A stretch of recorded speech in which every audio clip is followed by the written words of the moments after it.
Did you make a mistake when you chose me?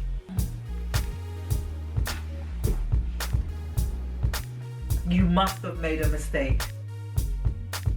Many of you already know that I'm a pastor's wife, and for my new subscribers and for those who don't yet know me, yes, I am a pastor's wife.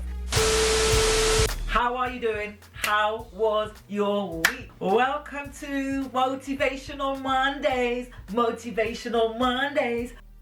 Well, I have had so much response from last week's Step Into the Pastor's Life.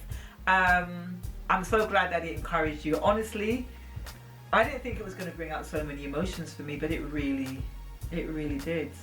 Well, we're going to get into it today, but before we do, make sure that you've subscribed. So when you get your cup of tea, because I've got mine already, make sure that you subscribe, press the bell so that you get the notifications. So when I'm online, you get to know that I'm here with you. But we're going to get down to it. So this week's questions are really based around you have no idea what it's like being a pastor's wife. And the many times I've said to God, did you make a mistake when you called me? Did you make a mistake? God, did you make a mistake? I ask God, did you make a mistake when you called me? Did you make a mistake when you decided to make me pastor's wife?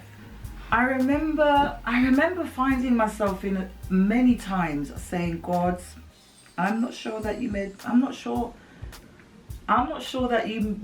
the right choice here. I'm not sure. So when I say to you, I ask God if he made a mistake, I'm serious. Last week I spoke about how I just modeled being a pastor's wife on the pastor's wife that I saw, and to me she exemplified everything. She was graceful, just so welcoming, just so motherly, and I wanted to be just like her. And so I tried that. I gave my number to everybody. I just wanted to be available. I wanted to be just like how I saw it being done. I would find myself out with my kids, buying school uniform, shopping, and I would get a phone call. Pastor Charlotte, First Lady, could you please pray for me? I'm going through something. And I was now wanting to be perfect. I want to be this pastor's wife. I want to be this available woman. I want to be there. I want you to feel my presence. I want you to be so honored that I'm your pastor's wife. So I would literally say to my kids, one moment. And I would find a little corner and I would be praying and I'd be like, Lord Jesus, I just pray that you would just touch the situation. And maybe I would go into tongues. I'd be like, Shadabashantana in the store with my kids. And I would be out driving, call comes through. And I'd say to my kids, just hold on 1 second, let me just take this call. Hold on 1 second, let me just take this call. And I would take the call and I'd be like, God bless you. Is it possible I can just call you back? And I found myself, I had no boundaries. But I didn't know that I had no boundaries. I was just trying to be a perfect pastor's wife. Not to mention the fact that you also coming out of an environment where, you know what church is like, there's always a group of people that all they do is talk about the pastors. So I was around that. I wasn't in those groups, but I certainly was very much aware of all of what people would talk about. I didn't want to be talked about like that. I'm now on the other side. I'm now on that side of the fence where, my goodness, and I was not going to be spoken about like that. And when I found that I just was taking phone calls at 1 a.m. in the morning and 2 a.m. in the morning and having to wake up and take my kids to school and be shattered and drive into this house to pray for this person, drive into that home to pray for that person, drive into the hospitals to pray for somebody, I thought 6 months in, I thought, Lord, if I continue like this, I'm going to give myself a nervous breakdown. I can't do it. But I'd seen it done that way. So you have to have made a mistake, because I can't do it. And there's no way I can do school run, shopping, dinner, be there for my husband, be there for all of this congregation, be at the end of the phone. Sometimes I'm cooking my dinner and I've got to turn the fire off because I'm praying for somebody. I didn't know that you had to put boundaries in, because nobody teaches you. Nobody says, come and sit down. Nobody says to you, come and sit down.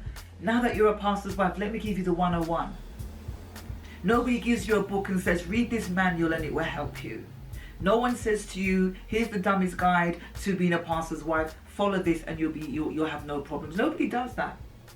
You go straight from being a congregational member to being a pastor's wife, a first lady, and you are thrown in at the deep end.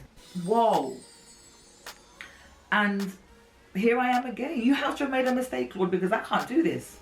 I can't make myself, I want to be, but I'm not managing it. Mentally, I'm not sleeping because I'm taking on, I've absorbed the conversations, the trials they're going through, the traumas they've experienced, the things they've shared with me. I've absorbed them. I've not given myself an outlet. You must have made a mistake, Lord. You have to have made a mistake. There's no way. There's no way I can do this. And my husband's blazing a trail. You know, he's blazing a trail, and I'm sat here thinking, there's no way. There's just no way I can do this. No way. You've made a mistake, Lord. You've absolutely made a mistake. You've made a mistake. You've made a mistake. Maybe again, because I knew that God had chosen my husband. There was no doubt in my mind. I knew he was called. So again, I found myself saying, maybe I just married the wrong person. Not because I didn't love my husband, but because I knew this was what he was called to do. But I, as a pastor's wife, what's my role? What do I do? What do I just look pretty? Do I just stand like a handbag? What do I do? How do you do this? And like I said, you get people, oh, man of God, God bless you, this is my wife. Oh, like nice. No, I'm not old. Surely you made a mistake, Lord. Surely you made a mistake. Well, this has been a tough time. This has really brought up a lot of emotions for me. Don't get me wrong, it's been an amazing journey. I would not trade it for anything. It's been amazing. It's been emotional. It's been challenging. But I wouldn't trade it for anything.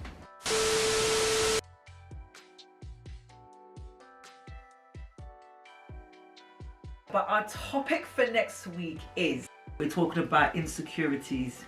OMG. Pastors' wives, insecure. Have a fantastic week, you all. Love you, the pastor's wife. Make sure that you like, subscribe, comment. I'll catch you next week for Motivational Mondays. Mwah.